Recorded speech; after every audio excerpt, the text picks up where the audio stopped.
a invitarle a que usted vaya al libro de Génesis, específicamente el capítulo 8 de dicho libro. Génesis capítulo 8, desde el verso 6 en adelante. Y esta mañana estuvimos hablando acerca de la paloma de la paz y la promesa. La paloma de la paz y la promesa. Cuando usted me responda con un amén, yo sé que usted llegó al libro de Génesis capítulo 8, versos 6 al 12. Decíamos esta mañana que una de las costumbres, buenas costumbres que a veces hemos perdido por causa de la tecnología es llegar a la iglesia con una Biblia. Y quiero animarles, no es algo obligatorio ni algo que le va, diríamos, a sumar a su espiritualidad, pero en la medida de lo posible, si usted puede, cuando se acerca a la iglesia, llegar con una Biblia, amén, puede hacerlo, porque así permite que usted vaya con el predicador específicamente consultando si lo que se está diciendo o lo que se está enseñando realmente está en la palabra del Señor. Yo soy pro tecnología también, yo uso el iPad, uso el celular por un asunto de portabilidad, pero me gusta tener mi Biblia en físico también. Así que en este día, si usted no trajo su Biblia, se perderá, ¿verdad?, de algún viajecito que voy a hacer en breves minutos. Pero antes vamos a Génesis capítulo 8, desde el verso 6 al 12. Dice la Escritura lo siguiente: sucedió, no sé qué raro aquí la pantalla dice sucedi, amén. No sé si Rogelio le añadió o le quitó a la palabra del Señor. Espero que juicio no caiga sobre él. No, ese es el programa, parece, Rogelio, que tiene problema ahí. Sucedió que al cabo de 40 días, eso confirma, hermano, que usted tiene que traer su Biblia, amén. ¿Sabes? Que la voz del Espíritu, de que traiga su Biblia. Sucedió que al cabo de 40 días abrió Noé la ventana del arca que había hecho y envió un cuervo, el cual salió, y escucha esta expresión, y estuvo yendo y volviendo hasta que las aguas se secaron sobre la tierra. Envió también de sí una paloma para ver si las aguas se habían retirado sobre la faz de la tierra. Y no halló la paloma donde sentar la planta de su pie, y volvió a él al arca, porque las aguas estaban aún sobre la faz de toda la tierra. Entonces él extendió la mano y tomándola la hizo entrar consigo en el arca. Verso 10, esperó aún otros 7 días y volvió a enviar la paloma fuera del arca. Y la paloma volvió a él a la hora de la tarde. Y he aquí que traía una hoja de olivo en el pico. Y entendió Noé que las aguas se habían retirado de sobre la tierra. Verso 12, y esperó aún otros 7 días y envió la paloma, la cual no volvió ya más a él. Mis amados hermanos, la escritura que acabamos de leer, el pasaje que acabamos de leer, nos coloca en lo que tiene que ver con la historia del diluvio. Y yo sé que usted está muy familiarizado con el tema del diluvio. De hecho, Noé es uno de los personajes bíblicos más conocidos. Todos conocemos la historia de Noé, del arca, de los animales, de las parejas, de los animales limpios y los animales no limpios. Y todos esos detalles podemos entenderlo. Lo que muchas veces pasamos por alto es ¿cuál es la imagen o cuál es la enseñanza de este tipo de historia? Mis amados hermanos, el diluvio fue el primer juicio de carácter general o de carácter global que se derramó sobre la tierra. El diluvio abarcó toda la tierra. Y para que usted pueda tener un contexto, me gustaría hacer referencia a qué fue lo que provocó, qué fue lo que detonó el hecho de que Dios enviara un juicio tan severo sobre los habitantes de la tierra. ¿Qué había pasado o qué estaba pasando que a la hora de Dios pensar en destruir, no solamente diríamos Dios destruyó un pueblo o una familia, sino que Dios tomó la decisión de enviar el diluvio sobre toda la faz de la tierra? Para esto debemos movernos hacia el capítulo 6 del libro de Génesis. Por favor, vaya conmigo ahí al capítulo 6 para que usted vea cuáles eran las condiciones que había que desataron el diluvio. El capítulo 6 nos dice: aconteció que cuando comenzaron los hombres a multiplicarse sobre la faz de la tierra y les nacieron hijas, que viendo los hijos de Dios que las hijas de los hombres eran hermosas, tomaron para sí mujeres, escogiendo entre todas. Mis amados hermanos, estos dos versículos, específicamente el versículo 2, es uno de los versículos que más, diríamos, más interpretaciones ha causado. Y no es mi intención en esta mañana que nos detengamos aquí, pero lo que plantea estos versículos era que de alguna forma la humanidad en ese momento, recuerden lo que dice la palabra, dice que cuando comenzaron los hombres a multiplicarse sobre la faz de la tierra, les nacieron hijas. Dice el verso 2 que viendo los hijos de Dios que las hijas de los hombres eran hermosas, comenzaron a tomar para sí mujeres, escogiendo entre todas. ¿Cuál es el problema a la hora de interpretar este versículo? ¿Quiénes en este pasaje pueden ser identificados como hijos de Dios? ¿Y por qué se le llama hijos de Dios a diferencia a estas mujeres? ¿O es que acaso estas mujeres no eran también hijas de Dios, sino que se les considera como hijas de los hombres? ¿Qué estaba pasando en este momento? Algunos establecen de que lo que sucede aquí era que de alguna forma desde el principio comenzaba a distinguirse diríamos, la simiente de Set a diferencia de la simiente de Caín. De tal manera que a las mujeres a las que se refiere aquí son a las mujeres que descienden de Caín, y los hijos de Dios que aparecen aquí son los hijos de Set, sobre el cual había la promesa. El problema de esta interpretación es que no hay muchos detalles todavía en cuanto a esto. Y según los estudiosos, la interpretación que diríamos más se acepta a la hora de interpretar estos pasajes es que cuando la Biblia dice que aquí los hijos de Dios comenzaron a ver que las hijas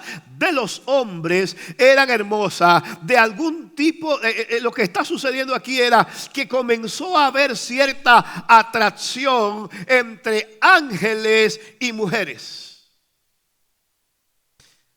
Usted sabe que a los ángeles son llamados hijos de Dios. De hecho, si usted va al libro de Job, el libro de Job le dice a usted: sucedió que veniendo a presentarse los hijos de Dios, entre los cuales también venía Satanás. Satanás es un hijo de Dios, aunque es un hijo rebelde, pero es hijo de Dios como criatura de Dios. Ahora, esto es interesante porque note usted que lo que aquí está pasando es el preámbulo de lo que desató la ira de Dios en el diluvio. Ahora, antes de que usted y yo seamos, diríamos, envueltos en una especie de discusión, déjeme decirle que esto no determina su salvación. Que usted crea que eran ángeles o no afecta su salvación. Simplemente estoy diciendo el contexto y cómo se ha interpretado. ¿Qué estaba sucediendo? Dice que cuando los hijos de Dios comenzaron a ver a las hijas de los hombres, comenzaron a tomar para sí, escogiendo entre ellas. Note lo que dice el verso 3. Y dijo Jehová: no contenderá mi espíritu con el hombre para siempre, porque ciertamente él es carne, mas serán sus días 120 años.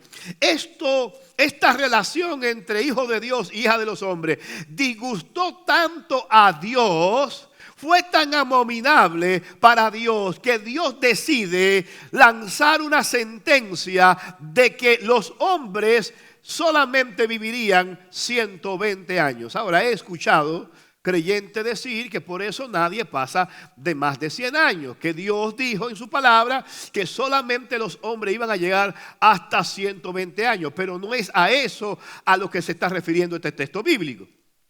De hecho, Noé vivió 600 años. Así que lo que Dios está diciendo esto es que del pronunciamiento, cuando Dios se molesta y dice: no contenderá mi espíritu con el hombre para siempre, porque ciertamente él es carne, mas serán sus días 120 años. Lo que Dios está diciendo es que de cuando él dijo eso, le iba a dar 120 años a la tierra para destruirla con el diluvio. Es a eso que se está refiriendo. Por eso que se considera que Noé duró 100 años, así dice la Biblia, siendo pregonero de justicia, 100 años construyendo el arca. Ahora mire esto, dice que en aquel tiempo de lo que estamos hablando, dice que había gigantes en la tierra, verso 4. En aquellos días, y también después que se llegaron los hijos de Dios a las hijas de los hombres y les engendraron hijos, estos fueron valientes que desde la antigüedad fueron varones de renombre. Esa expresión ahí lo que está diciendo es que el fruto de esta relación de hijo de Dios y hijo de hijas de Dios, de hijo de Dios e hijas de los hombres, de alguna forma creó un tipo de seres humanos gigantes que comenzaron a habitar la tierra. Me encanta esa cara de usted, así como que yo no había escuchado eso. O sea, ¿de qué el pastor está predicando hoy? Sígame, no se preocupe, sígame. Dice que cuando Dios vio este resultado, mire cómo Dios reacciona a esto. Lo que aquí está pasando es interesante por ver cómo Dios reacciona a esto que está ocurriendo en la generación de Noé. Dice el verso 5: y vio Jehová que la maldad de los hombres era mucho en la tierra, y que todo designio de los pensamientos del corazón de ellos era de continuo solamente al mal. Y se arrepintió Jehová de haber hecho al hombre en la tierra, y le dolió en su corazón. ¿Qué había visto Dios en esta generación que le provocó tal remordimiento? Que Dios entonces dice: y dijo Jehová: raeré de sobre la tierra a los hombres que he creado. Y oiga esto: desde el hombre hasta la bestia y hasta el reptil y las aves del cielo, pues me arrepiento de haberlo hecho. ¿Qué estaba pasando en esta generación que Dios decide destruirlo a través del diluvio? Pero no solamente destruir al hombre, sino destruir aves, reptiles y todo lo que existe. Y no sé si a usted le da dolor, pero esta palabra, Dios dice: me arrepiento de haberlo hecho. Fuertes palabras, ¿verdad? Sin embargo, mire la esperanza que dice el verso 8. Dice: pero Noé halló gracia ante los ojos de Jehová. Qué interesante ese verso 8. Que en medio de este caos que Dios ve, en medio de esta manifestación de maldad, en medio de este producto, de esta unión de hijos de Dios con mujeres y todo este desastre que hay una luz llamada Noé que dice: pero Noé halló gracia ante los ojos de Jehová. La Biblia no dice por qué Noé halló gracia. No había ninguna obra que Noé haya hecho que le sea, diríamos, merecedor de la gracia de Dios. Simplemente dice, Noé halló gracia ante los ojos de Dios. Ahora piense por un momento, ¿qué estaba sucediendo tan fuerte que Dios decide mejor hundir todo lo que existe en lo que se conoce históricamente como el diluvio? El diluvio no solamente afectó una región, sino que el diluvio trajo consecuencias sobre toda la tierra. La tierra no fue nunca jamás la misma después del diluvio. De hecho, decía esta mañana en el primer servicio que voy a ver si hago una serie sobre esto del Génesis y el diluvio, porque hay material suficiente para que usted pueda entender qué acontecimiento tan trascendental fue este del diluvio. Pero solamente como una pincelada, quiero decirle que antes del diluvio no existía lluvia sobre la tierra. Los antidiluvianos o esa generación que vivió antes del diluvio, ellos no habían experimentado caer lo que nosotros conocemos como lluvia. Y la forma en cómo se regaba la tierra, la Biblia dice que era un vapor que subía de la tierra y que cubría toda la tierra. Si usted va a Génesis capítulo 1, usted se va a dar cuenta que Dios hace una declaración cuando crea los cielos y la tierra y comienza a poner orden. La Biblia dice que Dios separó las aguas que estaban en la expansión de las aguas que estaban sobre la expansión. Y este sobre la expansión es como que, para que tengas una idea, de alguna forma Dios cuando creó a la tierra y comenzó a ordenarla, que produjo el huerto del Edén, lo que existía era una especie de aire acondicionado que mantenía a la tierra en unas condiciones óptimas para lo que se necesitaba. Por eso se entiende que los antidiluvianos, los que vivieron antes del diluvio, por eso duraban tantos años. ¿Por qué? Porque las condiciones en la tierra eran muy diferentes a lo que es la tierra después del diluvio. De hecho, esto es tan así que cuando usted lee acerca del diluvio, cuando Dios envía las aguas del diluvio, dice Dios que Él hizo quebrar las bóvedas de las aguas que estaban arriba y las que estaban abajo, y toda esta agua que cubría de alguna forma lo que hoy conocemos como la atmósfera, toda esta agua que estaba sobre la expansión cayó sobre la tierra. Y me llama la atención que alguien pregunta, ¿y dónde está toda esa agua? Y para los que son un poco más curiosos, espero que mis palabras le puedan incentivar a usted buscar sobre esto. Pero algunos consideran de que este viento que dice la Biblia que pasó cuando comenzamos a leer en el capítulo 8, este viento que el Señor hizo traer de alguna forma toda esta agua que había caído sobre la tierra fue, algunos consideran, congelada en lo que hoy conocemos como Polo Norte y Polo Sur. Y al día de hoy hay mucha preocupación por el deshielo de estas regiones. Y se ha calculado de que si los polos se derriten totalmente, la tierra sería inundada específicamente a la profundidad o a la altura que dice el libro de Génesis que el diluvio afectó a la tierra. Fue después del diluvio que justamente sucedió lo que hoy nosotros conocemos como las estaciones. Adán, Noé y sus compañeros no conocían esto de primavera, verano, otoño e invierno. Fue después del diluvio, de esta catástrofe, que de alguna forma la tierra se inclinó. Y yo decía esta mañana que todos los planetas es como si estuvieran así, y la tierra tiene una pequeña inclinación. Todos los planetas están así y la tierra es así como media inclinada.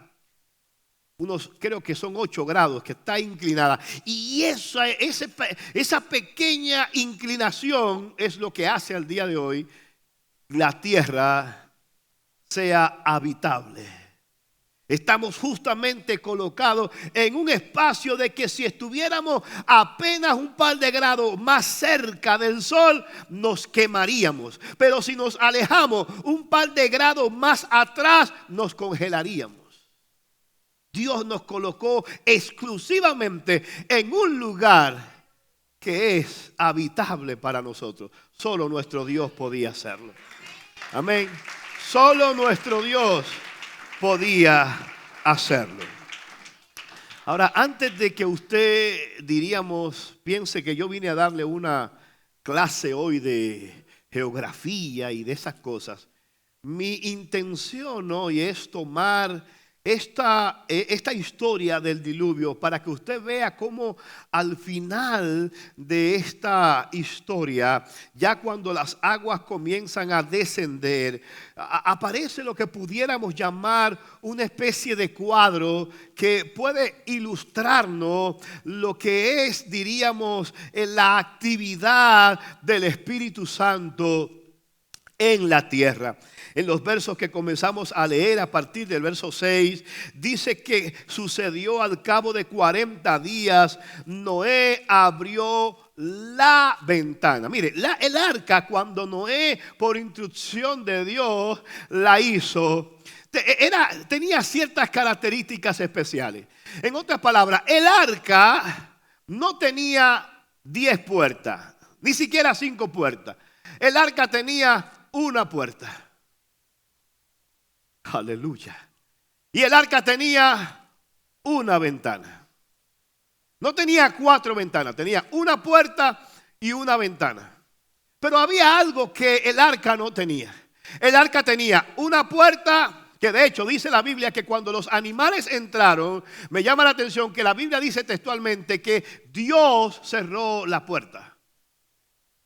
Interesante esto. O sea, la puerta no fue cerrada por Noé. No fue que Noé le dijo a los hijos, hey, venga muchachos, vamos, comiencen a jalar. Se cerró la puerta, no. La Biblia dice, y Dios cerró la puerta. ¿Por qué? Porque el arca representa la salvación. El arca representa a Cristo. Y es Dios el que sabe cuándo va a cerrar la puerta de la oportunidad para ser salvo. Ningún hombre tiene poder para esto. Solo el Señor puede determinar cuándo se completa el número. Ahora, había algo, y por favor los que estaban en el primer servicio no respondan. Había algo, y si usted lo vio por video y venía de camino, tampoco responda, pero había algo que el arca no tenía. ¿Sabe qué no tenía el arca? Dios le dijo a Noé de qué tamaño iba a ser, de cómo la calafateara con brea, de qué tamaño le iba a ser, le puso la puerta, la ventana, pero había algo que el arca no tenía. ¿Sabe lo que no tenía el arca? El arca no tenía timón. ¿Por qué el arca no tenía timón? Porque el arca no dependía del control del humano. Noé no podía decir, voy a la derecha o voy a la izquierda, voy adelante y atrás. Una vez Noé entró en el arca y la puerta se cerró, Noé dependía única y exclusivamente de la dirección del Señor. Cuando usted entra en Cristo, ya usted no se gobierna y el que tiene el control de su vida, aleluya, es el Señor. ¿Usted recuerda lo que le dijo el Señor a Nicodemos? El Señor le dice, el viento sopla de donde quiere y para donde quiere. Tú oyes su voz, pero tú no sabes si viene o va. Así es todo aquel que es nacido del Espíritu Santo. Cuando entras en Cristo, ya cedes tus derechos y ahora el Señor es que sabe guiar hacia dónde va el arca. Amén. Interesante, ¿cierto? Ahora, cuando ya llegan los días en los que el diluvio comienza a descender, imaginémonos por un momento este cuadro. Ahí está Noé. Ya tiene más de 40 días y 40 noches de lluvia. La lluvia cesa. Los montes están cubiertos, las montañas están cubiertas. Lo único que hay es un barco con 8 personas y un sinnúmero de animales que yo me imagino que o no se dormía en el arca o estaban todos durmiendo. Entonces, piense por un momento cómo era esa arca con todos esos animales ahí dentro. ¿Qué vida vivía, verdad? Algunos dicen, bueno, lo que Dios hizo fue que los puso a dormir todos, 40 días y 40 noches. Una especie de invernadero, de invernación, ¿verdad?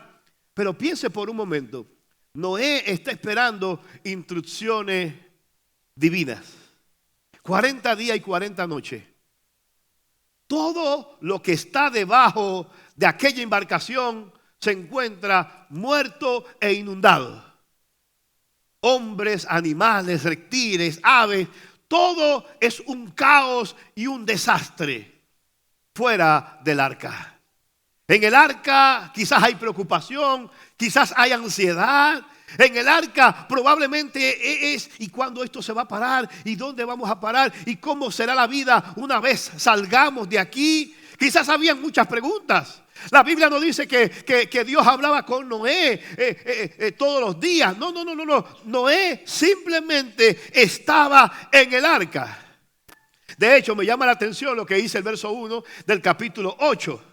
Verso 1 del capítulo 8 dice, y se acordó Dios de Noé y de todos los animales y de todas las bestias que estaban con él en el arca. Qué interesante ese verso bíblico. Que de alguna forma dice, y se acordó Dios. 40 días y 40 noches. Nunca había llovido y la primera vez que llueve, llueve por 40 días y 40 noches. Cuánto miedo, cuánto temor, cuánta incertidumbre debió experimentar Noé y su familia durante estos días. Así que Noé dice que cuando las aguas comenzaron a decrecer gradualmente, dice que sucedió que al cabo de 40 días abrió Noé la ventana del arca que había hecho y envió un cuervo. Y esta figura del cuervo es importante porque es un contraste entre cuervo y paloma. Mire, no se pierda este personaje. Envió Noé un cuervo, el cual salió y estuvo yendo y volviendo hasta que las aguas se secaron sobre la tierra. Es interesante que el cuervo, cuando sale del arca, nunca vuelve al arca. ¿Le llama la atención? El cuervo sale, se mantiene yendo y volviendo, pero nunca entra de nuevo al arca. Por lo que Noé entonces ahora utiliza a una paloma. Y la paloma va, diríamos, en 3 viajes. Veamos el primer viaje. Y dice que envió también de sí una paloma para ver si las aguas se habían retirado sobre la faz de la tierra.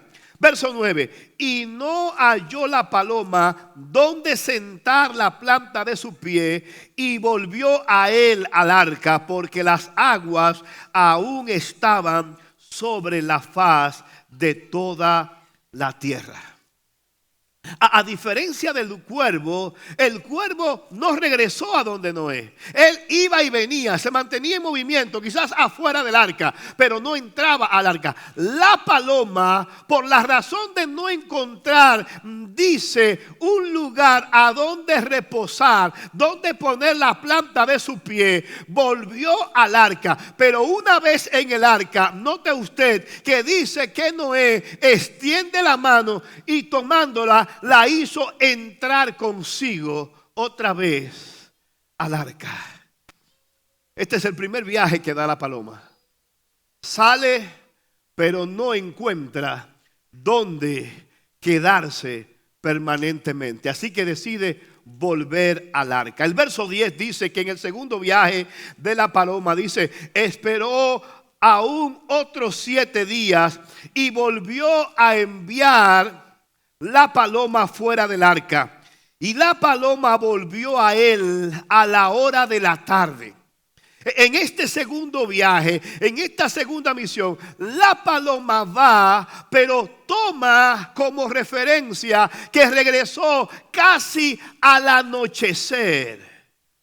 Pero lo que llamaba la atención no es tanto la hora a la que volvió, sino que volvió trayendo una hoja de olivo en el pico. Y esa hoja de olivo fue una señal para Noé entender que entonces las aguas se habían retirado de la tierra. Es decir, primer viaje de la paloma, va pero no encuentra dónde reposar, vuelve a donde está el arca. Segundo viaje, la paloma sale y viene al atardecer. Ya el tiempo avanzado, pero vuelve con una rama de olivo, hablando de esperanza, aleluya, y de nuevo comienzo, de nueva vida. Cuando Noé la ve, dice, hay esperanza. ¿Por qué? Porque las aguas se habían retirado sobre la tierra. Tercer y último viaje, dice el verso 12, y esperó aún otros 7 días y envió la paloma, la cual no volvió ya más a él. ¿Por qué se quedó la paloma? ¿Qué pasó con la paloma? ¿Por qué en este tercer viaje la paloma se queda? Porque encontró un lugar a donde reposar. Encontró quizás un lugar a donde hacer su nido. Mis amados hermanos, lo que vemos aquí, algunos le han llamado las 3 dispensaciones del Espíritu Santo. Algunos han visto en esta paloma, y yo creo, mis amados hermanos, y es lo que quiero que podamos ver, es que así como la paloma del Espíritu, aleluya, aparece justamente después de este juicio, usted y yo debemos entender que el tema de la paloma es el primer emblema, la primera figura que aparece en la palabra del Señor, refiriéndose al Espíritu Santo. El primer emblema que aparece en el Nuevo Testamento referente a la paloma es cuando el Espíritu Santo desciende sobre la cabeza de Jesús a la ribera del río Jordán en su bautismo. Pero note esto, cuando usted va a Génesis capítulo 1, versos 1 y 2, la escritura dice que en el principio creó Dios los cielos y la tierra, que la tierra estaba, escuche esta expresión, la tierra estaba desordenada y vacía, pero que el Espíritu de Dios se movía sobre la faz del abismo. En otras palabras, donde había caos, donde había desorden, donde hay desolación, allí el Espíritu Santo está estableciendo su orden, está estableciendo su paz. Lo mismo que sucede con Génesis 1 y 2 es lo mismo que está sucediendo aquí en este capítulo 8 del libro de Génesis. ¿Por qué? Porque había pasado el juicio, la tierra estaba destruida, pero había una paloma que estaba buscando donde reposar. Aleluya. Algunos han identificado este primer viaje de la paloma como el tiempo del Antiguo Testamento, donde el Espíritu Santo venía simplemente sobre ciertos hombres y mujeres, pero no se quedaba a reposar en ellos. Simplemente venía sobre Sansón, venía sobre Elías, venía sobre Eliseo, de tal manera que ellos decían, el Espíritu del Señor está sobre mí. Venía para usarlo, pero no venía para hacer morada en ellos. El segundo viaje, algunos lo identifican como la paloma que volvió con esperanza cuando vino el ministerio de Cristo. Cuando Cristo apareció en el escenario de la historia, cuando parecería que ya nadie hablaba de parte de Dios, cuando habían pasado años de silencio, en el bautismo de Jesús aparece de nuevo la paloma del Espíritu Santo asentándose sobre el hombre Jesús. Y por último, el tercer viaje de la paloma es identificado como el que estamos disfrutando usted y yo al día de hoy. ¿Sabe por qué? Porque así como aquella paloma salió del arca y no regresó otra vez al arca, el Espíritu Santo está trabajando en nosotros y a través de nosotros, a través de la iglesia, y no regresará al seno del Padre hasta que no haga la obra de perfeccionar, de preparar la iglesia de Jesucristo.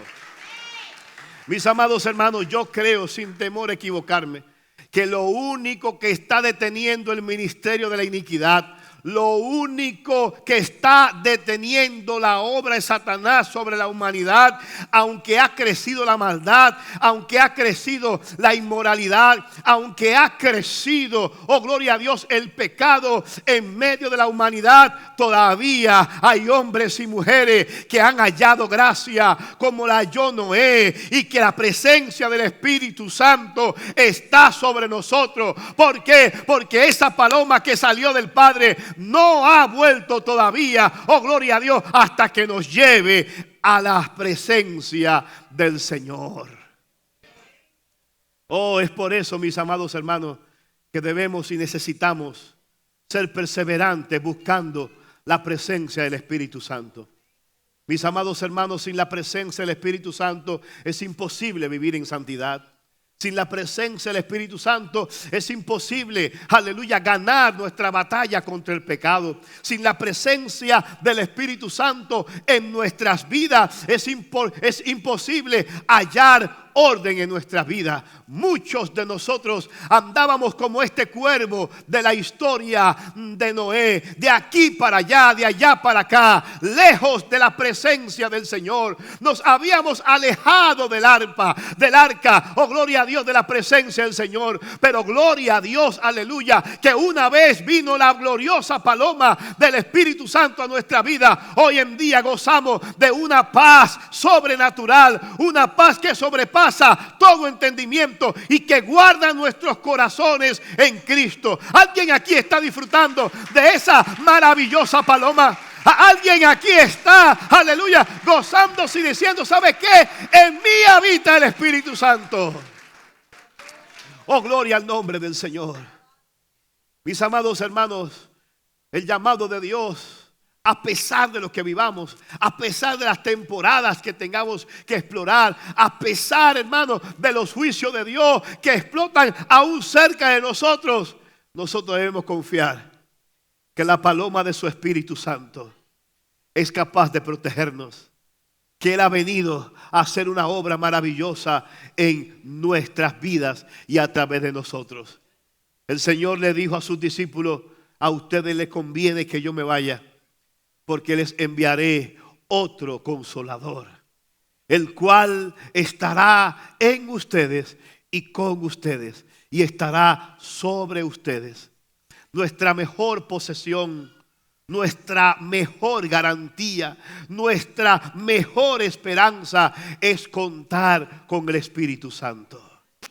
Él nos convence de pecado, de justicia y de juicio. Él nos santifica. Él nos muestra a Cristo. Él nos revela los misterios, oh gloria a Dios, de las cosas del Señor. Él y solo Él es capaz de mantenernos firmes hasta la venida de nuestro Señor Jesucristo.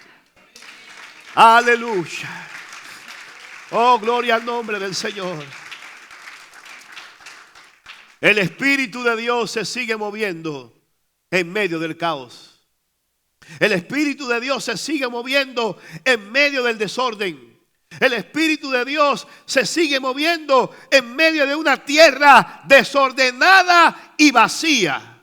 Génesis 1, versículo 2 dice: y la tierra estaba desordenada y vacía, y las tinieblas estaban sobre la faz del abismo. Por donde quiera que se veía era desorden, tinieblas, desorden, tinieblas. Pero dice: y el Espíritu de Dios se movía sobre la faz de las aguas. Oh, hermanos, si tu vida está en desorden, permite que el Espíritu Santo sople sobre ti. Oh, si tu hogar necesita, aleluya, que el mover, oh gloria a Dios, del Espíritu Santo venga sobre ese hogar, sobre esa familia, sobre esa ciudad. Solo el mover del Espíritu Santo es capaz de traer orden en medio del caos. Es capaz de poner paz donde hay angustia. Es capaz de dar esperanza donde hay, oh gloria a Dios, iniquidad. Solo la presencia del Espíritu Santo, solo la paloma de Dios es mensajera de paz abundante. Oh, gloria al nombre del Señor. Decíamos esta mañana que no queremos ser como el cuervo. No queremos ir de aquí para allá. El cuervo siempre ha sido representado como maldad, relacionado siempre como muerte, relacionado siempre como Satanás. Los cuervos, usted se da cuenta que todavía al día de hoy son considerados como aves de rapiña, aves peligrosas, pero no así la paloma. Oh, gloria al nombre del Señor. Mis amados hermanos, necesitamos que la paloma del Espíritu Santo llene nuestras vidas. No solamente en un primer viaje, ni en un segundo viaje, sino también en un tercer viaje. Que Él no solamente venga y se vaya, sino que Él venga y se quede a habitar en nuestro corazón. El Señor dijo que la bendición más grande que iban a tener sus discípulos era contar con la presencia permanente del Espíritu Santo en sus vidas. Usted y yo disfrutamos de una bendición que no la tuvo Sansón, que no la tuvo Abraham, que ni siquiera la tuvo el gran Elías. Todos estos hombres, aunque disfrutaron una medida del Espíritu Santo en su vida, el Espíritu Santo venía sobre ellos, los usaba, pero luego se iba. Pero usted y yo, a través de Cristo, podemos tener la bendición de que Él haga morada en nosotros, de que Él habite permanentemente en nosotros, de que Él haga de nosotros un tabernáculo, una casa de Dios, de tal manera que la casa de Dios al día de hoy no solamente son estas 4 paredes, no importa la decoración que tengan, sino que la casa del Espíritu Santo hoy es la morada que albergamos en nuestro corazón. Puede decirle hoy al Señor: Señor, ven y habita en mi corazón. Aleluya. Oh, gloria al nombre del Señor. Inclina tu rostro, vamos a orar en esta hermosa tarde. Oh, gracias, Espíritu Santo. Señor, he ministrado tu palabra. He hablado, Señor, de esta hermosa verdad, de tu presencia permanente en nosotros. Que así como en la historia que hemos visto de Noé, tu Espíritu Santo, como esta paloma, venga y repose sobre nuestro corazón. Espíritu de Dios, haz morada en nosotros. Llénanos con tu Espíritu Santo, Señor. Llénanos hasta rebosar, Señor. No queremos sentir solamente momentos con tu Espíritu Santo.